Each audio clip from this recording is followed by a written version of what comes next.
So the mayor of Bedford Falls didn't support me? I'll fix him. Release the flying monkeys. Governor, there are no flying monkeys. Ow! Never reality check me. Anyway, I have a better idea. Do something, anything to that town that I don't know about. Well, we could close down there. Or we could send a state troop. Use your judgment, okay? I don't need to know the details, and I want you to know that whatever happens, look at me, Jean. It's Greg.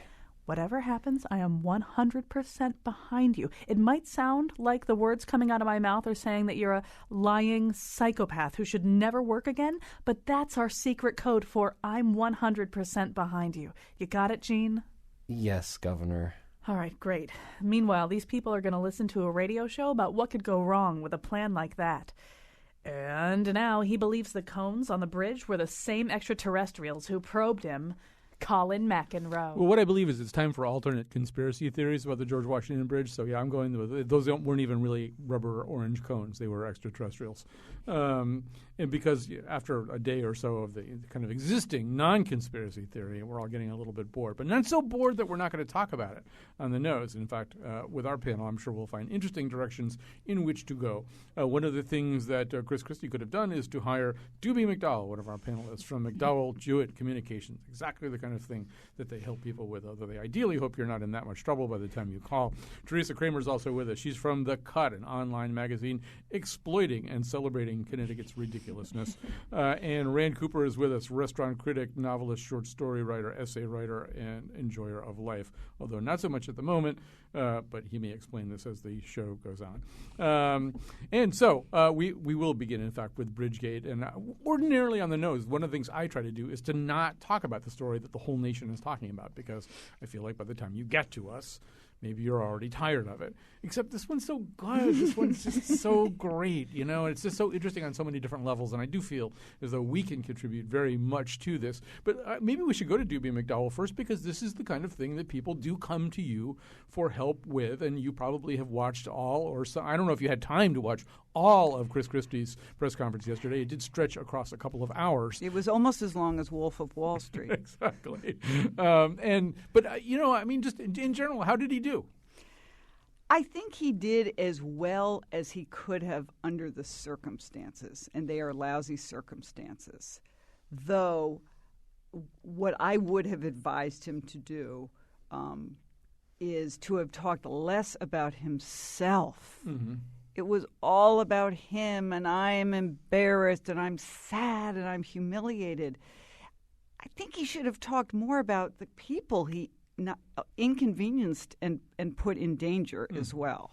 And I mean, obviously, also, as we know from having covered these things in the past, and perhaps your involvement on the other side of the line these days, the most important conversation is the one that took place before the press conference, and it was a long conversation, we have to assume. And the tenor of the conversation, the most important thing was, can you say things that will stand up? And is there any possibility that what you say will be contradicted by the future release of facts, right? Because that's the one thing he can't survive. Right. And that's the problem going forward, is that in these investigations, something's going to turn back towards him. He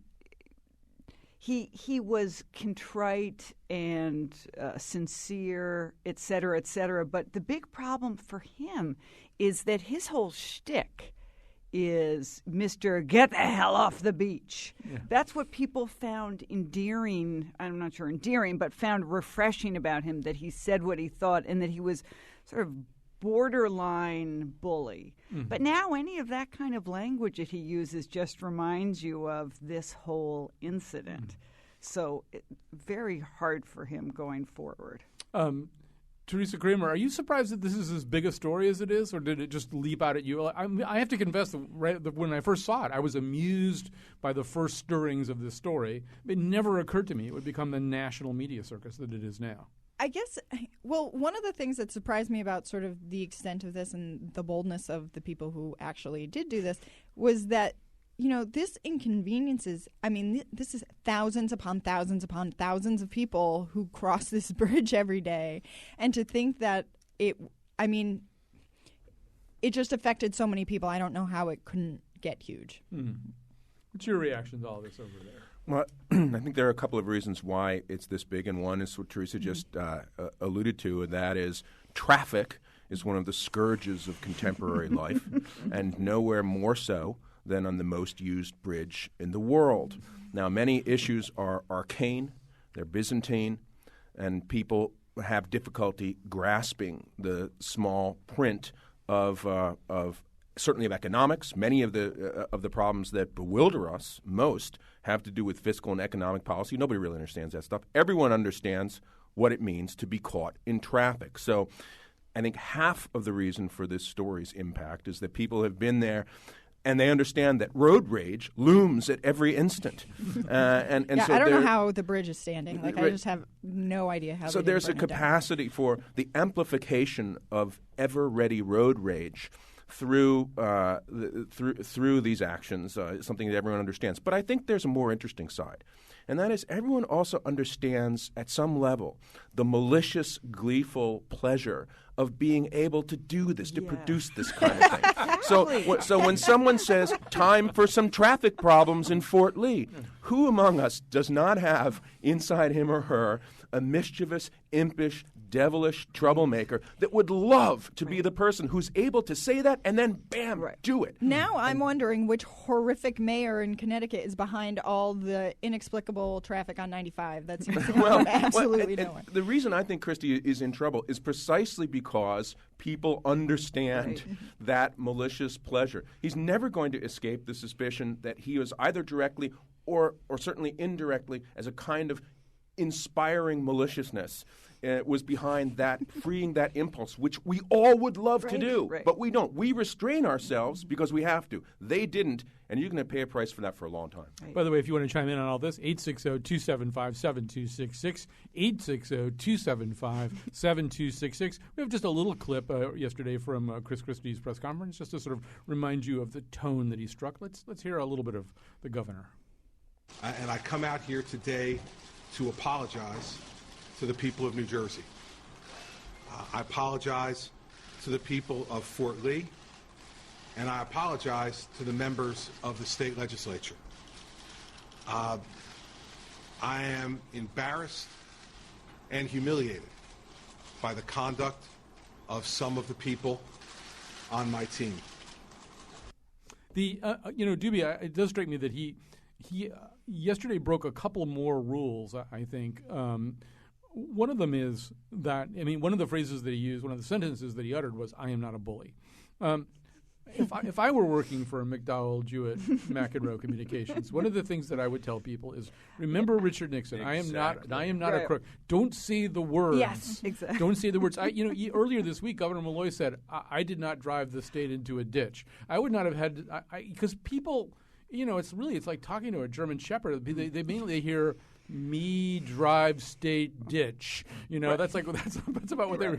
I bully. You don't want to say those words. Well, Colin, Lowell Weicker had a phrase he would say occasionally when we members of the press corps would ask a question like that.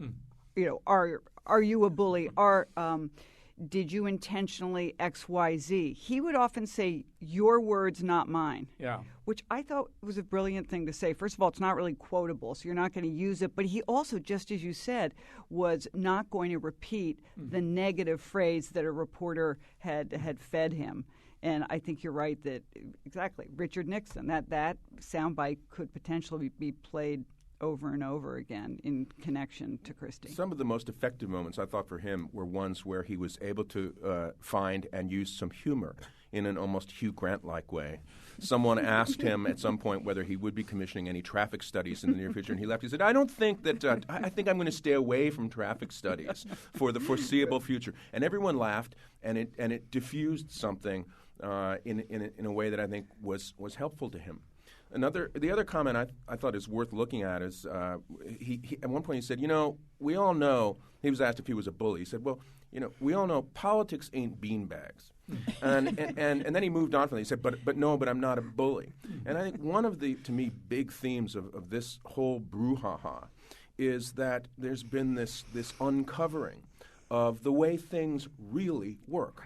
Now, look, we like to think, especially in NPR, that politics amounts to a seminar-like discussion of competing ideas.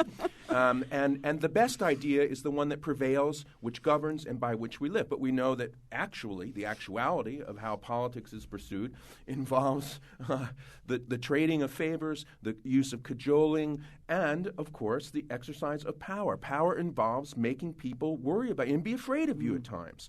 So there's a way in which, and when you hear that time for some traffic problems in Fort Lee, you get the sense that, now I'm hearing how a lot of things actually get done. Well, this morning on Point, for all the true NPR fans out there, someone was saying, basically listed off all the times Chris Christie had very openly sort of used retribution against people in very small to sort of middling-sized ways, one of which was to take a judgeship away from a senator who had crossed him in some way. One was to just keep people out of political events, stuff like that. Disinviting them in their own districts. And so, at the very least, he has some culpability in building, an environment in which this sort of thing is just sort of what you do when people make you mad. And so, therefore, to be shocked yes. that this could happen, there's a ring of disingenuousness. And there, he says the woman he fired, I forget her name, but he says, I fired her because she lied to me. He doesn't say I fired her because she did a terrible thing. He says because people died. He says she lied to me. If she had just been open about this, I would have probably, given it the green light, and it wouldn't have mattered. Well, you go ahead. Well, it's possible to have a rogue staffer who does something you don't know about and that is just off the charts bad. But chief executive especially sets the tone for his or her office and staff. And a staffer is almost always going to think about what would the boss think about what I'm doing. And the fact that one of his high-ranking staff members could feel it was okay to send that text about traffic, time for some traffic problems, is going to live in infamy. It just sounds like something Mr. Burns would say on The Simpsons. Right. I mean, you don't want to say things like that. Well, we've covered political retaliation, and we've known retaliatory politicians, although it seems to me that there's sort of an algebra or an algorithm to this, which is also a little bit off, which is typically when they do this, when they retaliate, they will punish the one for the sins of the many, or they will punish the one for the sins of the one. But it's unusual to punish the many for the sins of the one. If, in fact, this was sort of the bargain. If in fact, what the truth is that Chris Christie was very angry at the mayor of Fort Lee for not supporting him or endorsing him. And by the way, Rachel Maddow has floated a kind of alternative theory about what he might have been mad about, but it still would have been amounted to being mad at one political leader. It's unusual to punish people who live in that town, people who don't live in that town but happen to be crossing that bridge at that particular moment. I mean, there is a sort of randomness to this. I mean, we It doesn't actually punish the mayor. No, it doesn't really punish him. I mean, we remember. I mean, the closest thing to this. That I can remember is when in 1992, and this wasn't really the result of anybody's malfeasance or unwillingness to do anything, but when Connecticut went for Jerry Brown in the primaries after Bill Clinton got elected, there were persistent reports that Joe Lieberman, who was the coordinator really for Clinton, was the guy who was expected as a longtime Clinton ally and friend to deliver Connecticut. That Joe Lieberman, as a U.S. senator, could not get his calls returned from the White House. The Clintons, and it was more like that Darth Vader, you have disappointed me for the last time kind of thing. So, and I guess in a sense, the people of Connecticut were being punished for something that Joe Lieberman had failed to deliver, or Joe Lieberman was being punished for something that the people of Connecticut had failed, or at least the Democratic voters of Connecticut had failed to do for Bill Clinton. But that's the last time I can remember anything quite like this. It's usually, or you don't get your bond thing, you don't get your bonding thing approved. I just never heard anything like, we're going to stop traffic. Yeah, it's real. I just don't understand. I said in our emails that I lived right below Fort Lee for a long time. I've spent more than my fair share of time in GW traffic, and on a normal day, it made me just want to drive off into the Hudson. It's horrible. But to 4 days of gridlock back. I don't know how the bridge is standing. Let's. Oh yeah, go ahead. Well, no. You want to take? Well, I wanted to say, let's hear how our governor, Dan Malloy, a frequent locker of horns with Governor Chris Christie. Let's see what kind of high road he took about all this. There is no doubt that a crime has been committed. Who it's been committed by remains to be seen. I'm aware that there is a legislative inquiry as well as now a federal inquiry, federal prosecutor looking at it. I'm more than happy to take the governor at his word, but obviously this has a long way to go. I mean, let's be very clear. It's reported that at least 4 responses by ambulance services were substantially interrupted, that hundreds and hundreds of school children were prevented from getting to school in a timely fashion, that it caused a backup in traffic and therefore some accompanying loss of personal revenue or caused additional expense. All of that apparently over something that was quite trivial. Back to, I want to hear your reaction, Rand, but sort of back to your earlier point about how some things are really, really complicated, some of the really, we've never had a successful prosecution of anybody connected to the 2008 collapse of our economy due to credit default swaps. But we're going to have a prosecution over these traffic cones. But what do you? Well, I find that response kind of remarkable. Usually absent some ongoing vexed and litigation about, say, acid rain problems that cast one state against another, there tends to exist a sort of default, even across party lines, sort of default understanding that one's fellow governors have a tough road to hoe. And so the instinct is usually to refrain, if at all possible, from gratuitous commentary on the travails of your neighboring governor. And so Malloy obviously feels that he had some score to settle here because he took that as far as he possibly could. Though it used to be that previous governors of the state never commented on what the current governors are doing, and we have a previous governor on a AM station every day talking about the current Well, that's, one. as you would say, a whole nother bridge with a horse of a different color on it. So I think exactly. we want to wait on that. I did like Malloy said, I take him at his word. I heard that phrase many, many times last night. The mayor of Fort Lee, I take the governor at his word, which is really code for, I think, the guy's lying. One thing that Malloy's standard humorlessness about this brings, I think, up for us is that this is, in many ways, there's been a lot of humor generated by this from, what the movie would be called, A Bridge Too Far.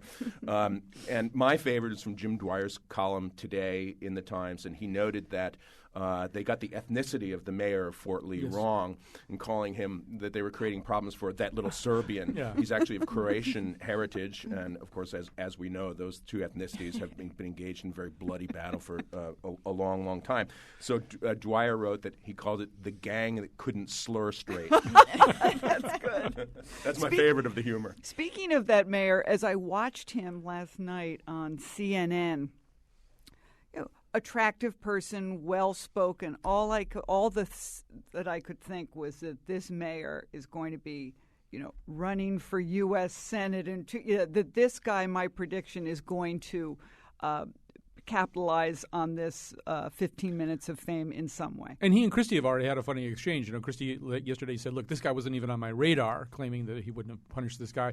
Subsequently, he had a conversation with the mayor, and the mayor said, well, am I on your radar now? And Christie said, you've got your own screen, which I thought was a pretty good line. But it sort of raises that question, too, Teresa. If you're Chris Christie's handlers right now, you got to be thinking, this is the way to get the pin back in the grenade. I think you got to get him on Saturday Night Live tomorrow night if you can, or somehow or other move this, because Christie can kind of do comedy, so you want to move him out into the field of comedy as fast as you can. You like this idea? You don't like this idea? No. I like this idea because I think most of Christie supporters probably really don't care, right? They were just like, yeah, we liked him because he was loud and crazy. That's why we voted for him.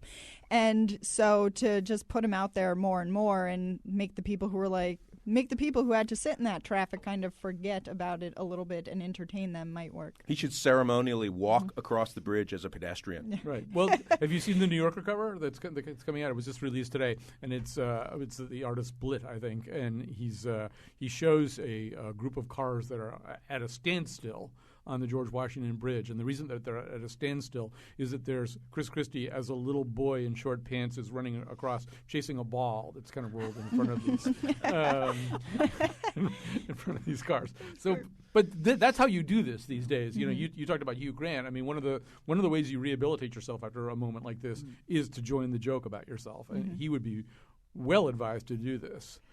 I think one of the really unfortunate aspects of this, besides those people whose emergency vehicles may have been slowed down, is it just adds to the public's cynicism about government. I feel as though every time I come on this show, Colin, and talk to you, we have some story where we say the problem is that it makes people less eager to get involved in public service, or makes them more cynical, and they don't want to vote and think politicians are all corrupt. I mean, something like this, it's black and white what took place. The last quick thing to explore here is, I mean, how many of you, I mean, to me, one of the problems for Christie yesterday is there isn't really a good interpretation of all this. Either he knew about this and he's now lying, or he created an atmosphere in which people thought this was okay to do because it was so much part and parcel of the overall atmosphere. And the only other possible explanation is that this one woman and the other Confederates who kind of were necessary for this completely fooled him, that, you know, that he has no stomach whatsoever for sociopaths, you know, but somehow or other this woman, whom I think he promoted 4 times, just absolutely deceived him as to the nature of her character. Yep. Well, an article I read on Gawker sort of brought up the point of, like, what is the payoff for these staffers to do this if they're not getting points with the boss for it? Mm-hmm. Like, what? He's already won at this point, so what?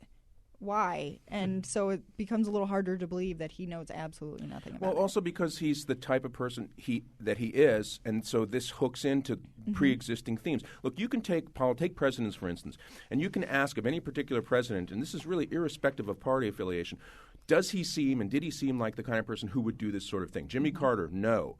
Ronald Reagan, no. Richard Nixon, yes. And you can go on down the line. Gerald Ford, no. It's not a Democrat-Republican thing. It's what kind of person is this politician? And in that context, Christie would be a huge yes. It dovetails with so many things that we already have heard and understand about. And indeed, with his public persona, in which he frequently takes on interlocutors with this bellicose dismissiveness that's part of his appeal. So part of what makes him appealing to many people is also a potential weakness. That weakness has been brought out in the most glaring contrast by these events, and that's why it's liable to stick. I would vote that he didn't know, but he created the atmosphere where doing that kind of thing, abusing power in that way. Oh, isn't this fun? We'll put on the sirens and flashers to, go to Dunkin' Donuts and, beat the traffic. That kind of thing was okay to do, and that this woman who had become, I don't want to say, well, I guess, become accustomed to carrying things out this way, felt she could do it. What Rand said made me realize that there really kind of are, I think at least I've seen 2 different kinds of political leaders at the level of governor and president. Typically, there's either a sort of Jimmy Carter kind of person, basically kind of nice, reflective kind of person who, in that case, has to have a sociopathic hatchet person pretty close at hand to do all the stuff that this person will not do. And then the other kind of person is the sociopathic bully as governor, who also has to have a hatchet person to do all the things that he wants to do. But I don't think I've ever seen the administration where both the leader himself or herself and the chief of staff were both incredibly nice people who were incapable of this kind of activity. Let me just grab one quick call. We do have to move on. We've got polygamy and incandescent light bulbs, although not necessarily in a linked fashion, to talk about here today. Here's Tim from Bethany. Hi, Tim. Hi, guys. I think people will find out later on that the intent of this was not the mayor, but some of the assembly people from Fort Lee. And we're kind of, look at this hand, but don't look at this hand over here. He's been in tremendous fights with the General Assembly, and that's one of the things. But I would like to say that, we don't, as people know, this affected Connecticut too, because I spoke with many people.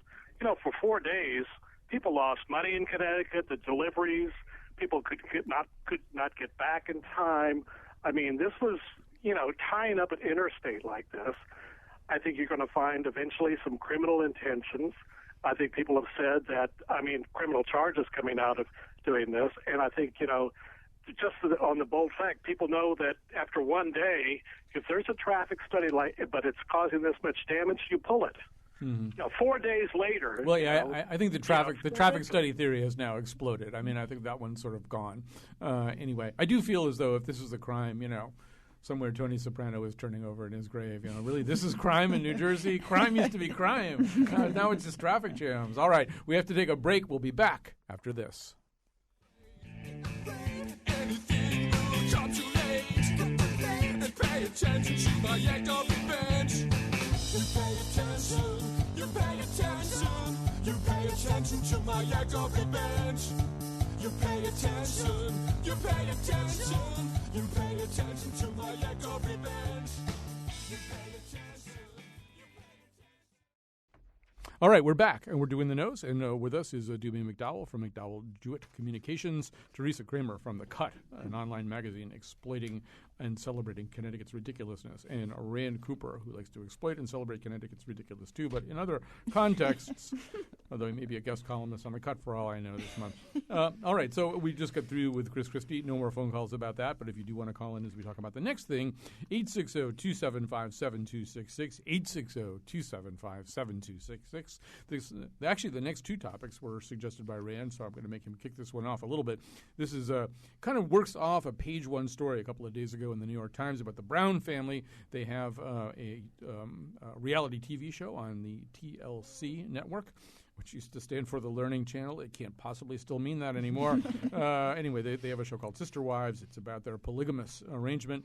Meanwhile, they were also in court about their polygamous arrangement. Last month, a federal judge partly overturned the ban on polygamy, ruling that prohibiting cohabitation violates the First Amendment guarantee of free exercise of religion. So, Rand, why is this so interesting to you? Well, the short version that we can discuss and readers and listeners can certainly call in on is, are we headed for a thumbs up legally and culturally to polygamy after so many years, centuries really, of suppressing it? So this topic is interesting to me in a couple of bases, and one is what is interest and curiosity about the nature, the workings of a polygamous family. So that's point one that we could discuss. But the other is, it takes me back to debates about same-sex marriage. And over the years, people who have had doubts about legalizing gay marriage have sometimes said, well, if we legalize gay marriage, what about polygamy? Often those arguments were considered by many to be mischievous, disingenuous, troublemaking, or insulting. The idea being, well, that will never happen. That's not going to happen. And now, well, it seems to be happening. So the question is, on what basis do we, if we do, continue the project of asserting any kind of normative basis for what constitutes marriage, both culturally and legally? That was really the impetus behind those questions initially. One response is to say, you know what, we're not going to do that at all. Anyone can be married, and it's an individual right.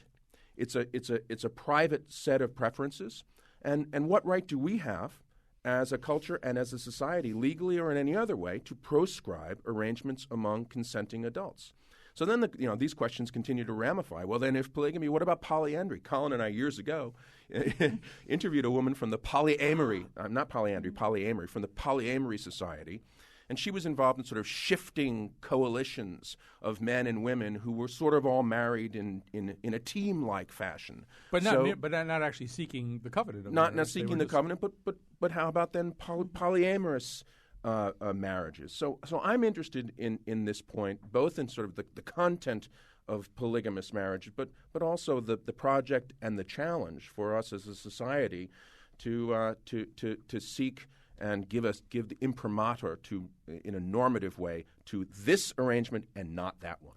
Our number, by the way, 860-275-7266, 860-275-7266. I have lots of reactions to this, and it's something that Rand and I have debated about a lot among ourselves or between ourselves. Yeah. Let's hear from you. Mm-hmm.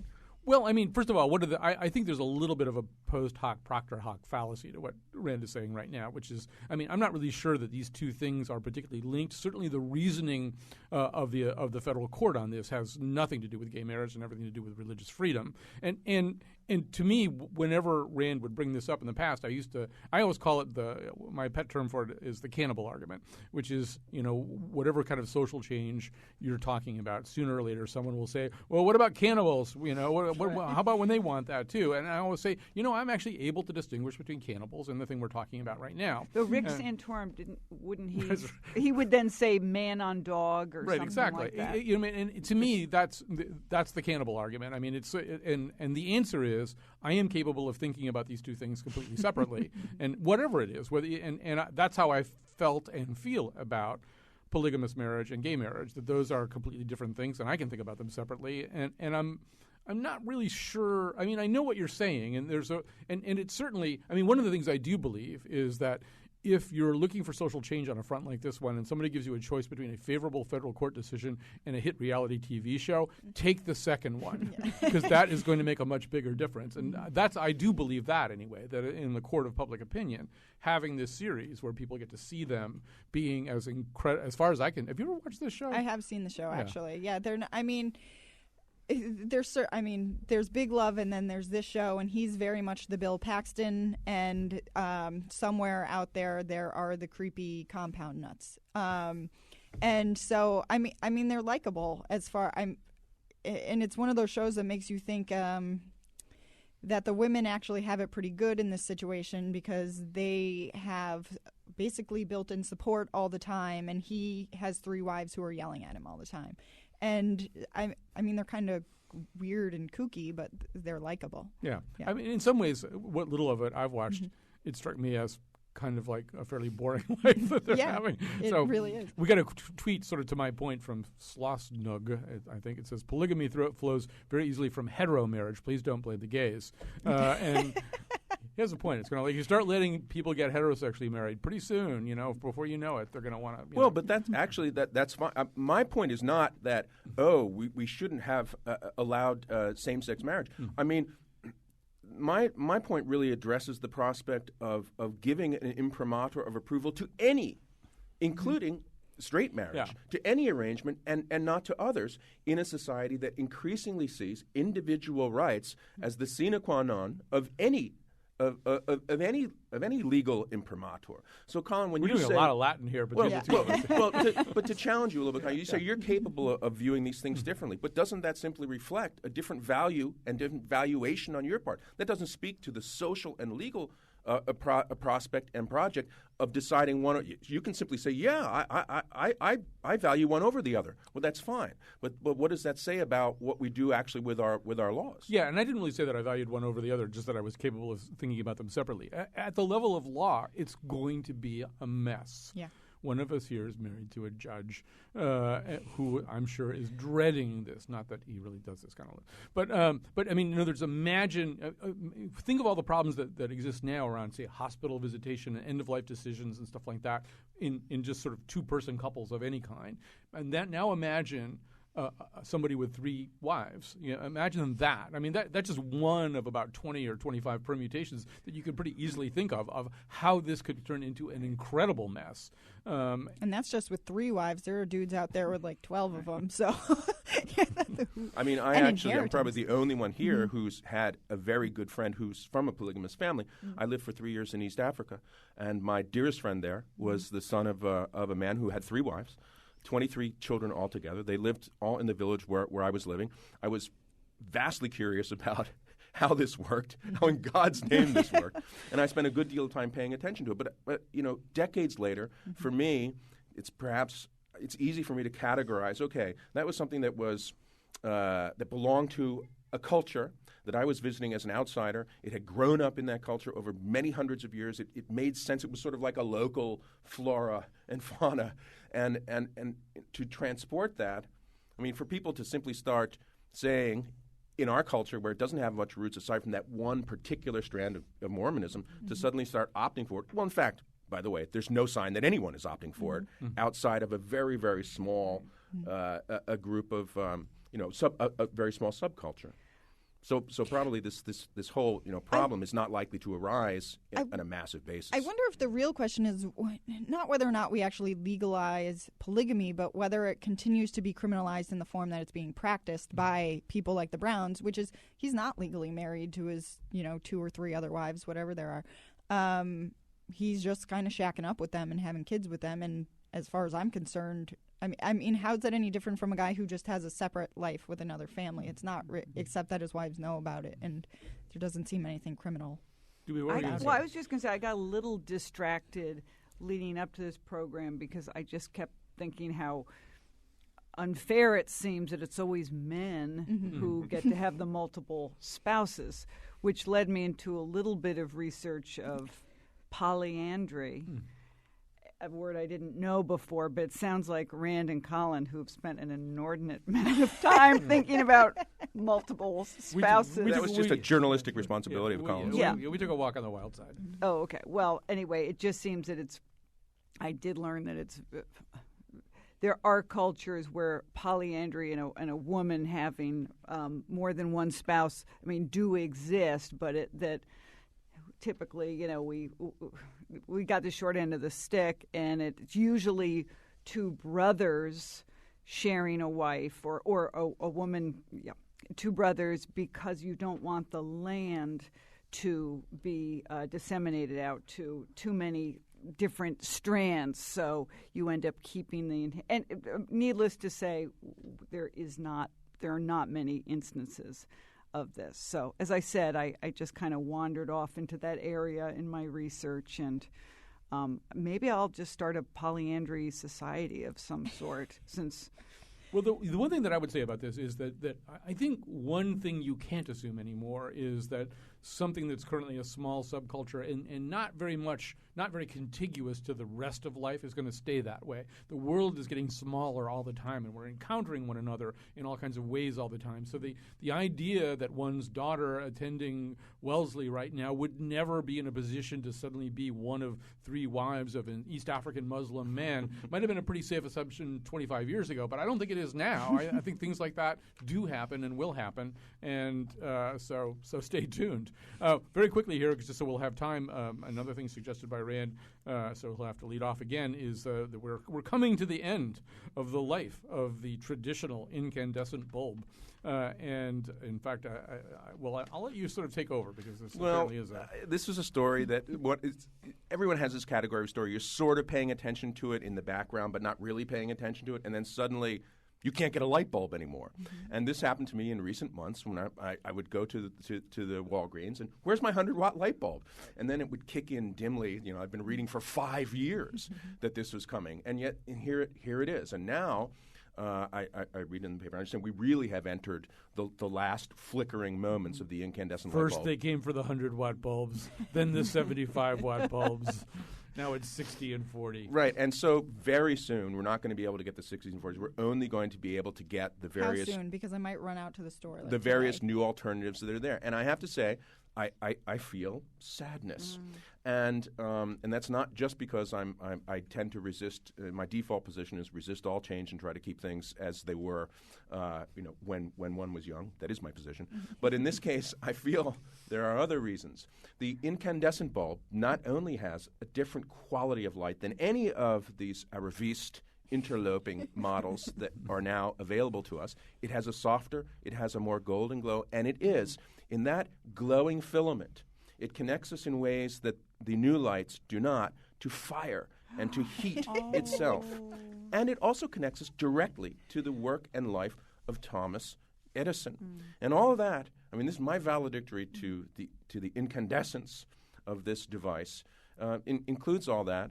And also includes my complete unwillingness ever to pay $14 for a light bulb, even if I'm told it's going to outlive me.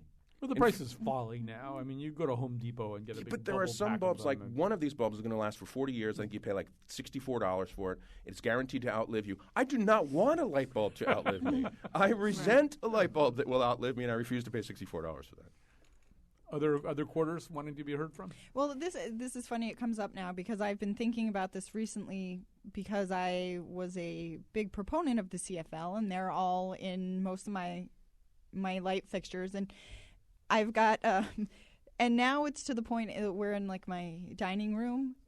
Maybe only 2 of them are actually screwed all the way in, and like 3 of them are not because they're just too bright and caustic, and so I can't deal with it.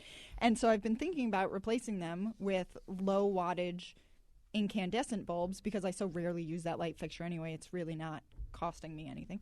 And so now I'm in a bit of a panic, and I'm going to have to run out to Target after this. And Get bread and milk, too, just in case there's a storm. Alan, do you like the tubular shape of those? It looks like soft serve ice cream. It looks like something unmentionable. I don't like the shape of it. Although you're really from, what were you going to say, dude? I mean, turning this into a complete home improvement show, we have had a dimmer light, and we put in one of the new bulbs. It won't dim. It won't dim. They do. Damn it. They do make dimmable ones. they They do do. make dimmable They ones, do yeah. exist. Yeah. Yeah, you just have to look. for 'em. Okay. Yeah. It's good to know. I feel better. I mean, at the level of energy consumption, though, this really is. I mean, the incandescent bulb is about as close as you can get to turning on your stove and the burners in It your is. range to make your house warm. I mean, I'm aware of it, and I it know really this is NPR. It's 5% of its energy use actually goes to lighting up, and the rest of it doesn't. The rest of it's We're basically- shivering in a 52-degree room right now, and I know that's fully in accord with NPR's priorities, and so is the shift away from this light bulb. Nevertheless, when I was in 5th grade, I wrote a report on the life of Thomas Alva Edison, and on October 18th, 1931, he died. He had been ill. His wife left a light bulb in the window of their house because people had been gathering outside. She said, when he dies, I will turn the light off. I ended my report with, at 10 p.m. on October 18th, the light went out. It was my first understanding and use of metaphor. I'm so way into the incandescent light bulb. I will never give it up. I'm hoarding them. I have 50 of them. Because at the pantry. moment you have a cane, too. This really does. You really I are know. getting pretty close to the. Shake it. Get now. off my lawn, you kids and your iPods. Oh, All right. This is sort of like you and your Mary Poppins It is. thing, It is. which we'll get into another time. Another time. We got to take a break. We'll come back with endorsements. Tell me why it goes out to anyone that has lost something that they truly love. Check it out. Seemed like yesterday we used to rock the show. I flipped the switch, you rock the glow. So far from being only luminescent, notoriously incandescent. But looks ain't always what they seem to be. Congress taking you away from me. New bulb costs like 10 times more. Need a hazmat crew when it hits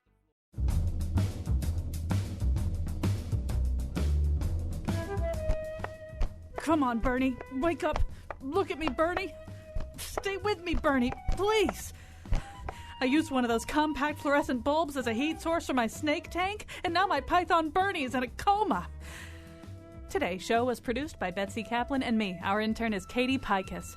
Greg Hill appeared in our intro and tweets for us at WNPR Callin. The part of Bill Curry was played by Bill Paxton.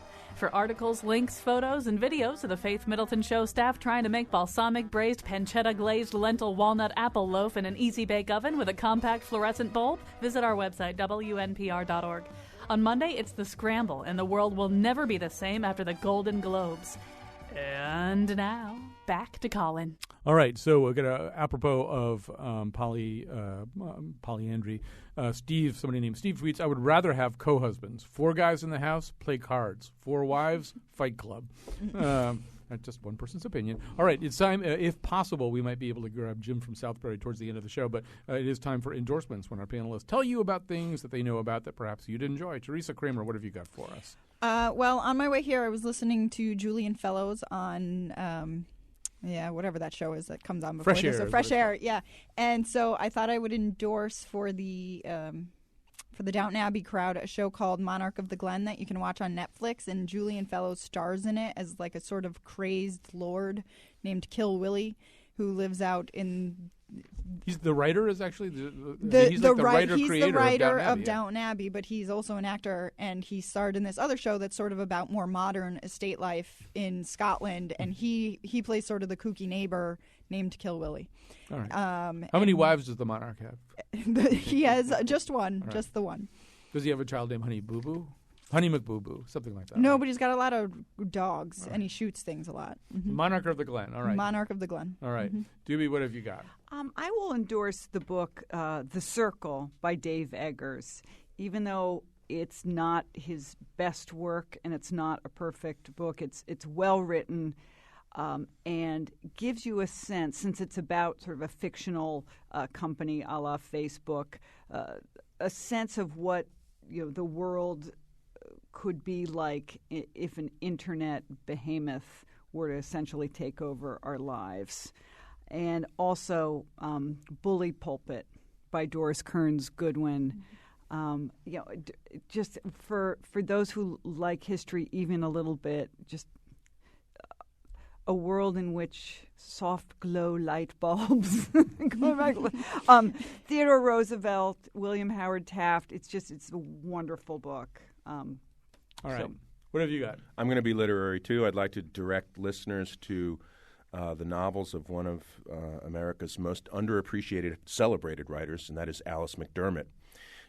Her subject has been the lives of Irish Americans and the Irish American diaspora, mostly in New York City, over the past 50 years. She's written, I think, 6 or 7 novels, the best of which, in my view, is her second novel, written in the late 90s, called That Night.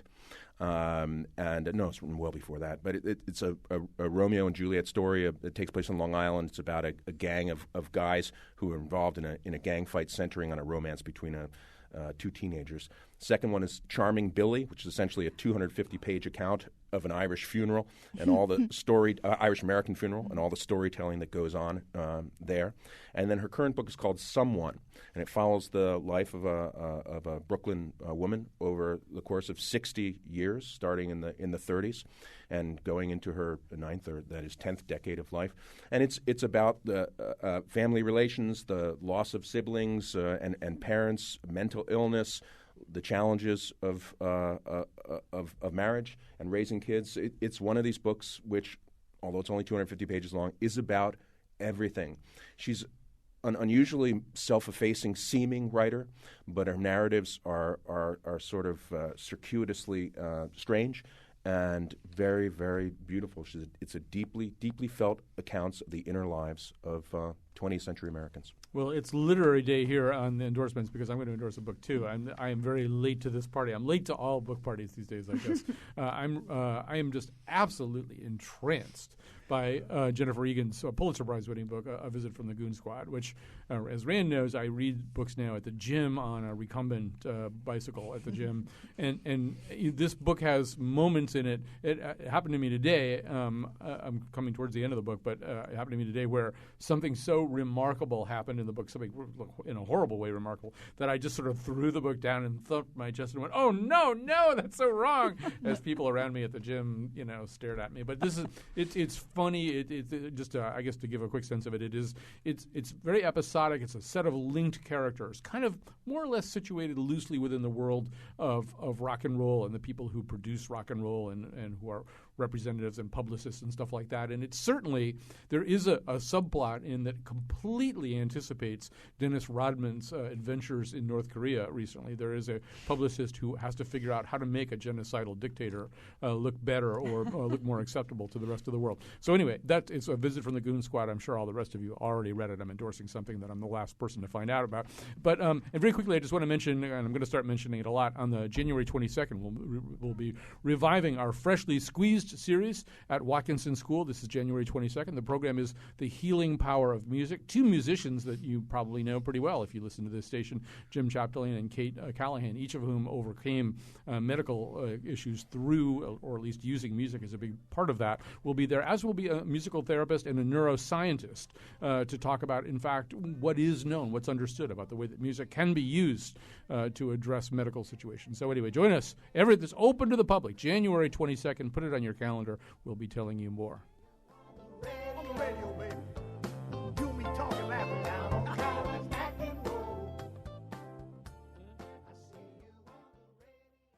I'm Kyone Wolf. How many public radio hosts does it take to screw in an incandescent light bulb? None. They don't exist anymore. The incandescent light bulbs are not around. The public radio hosts are still here.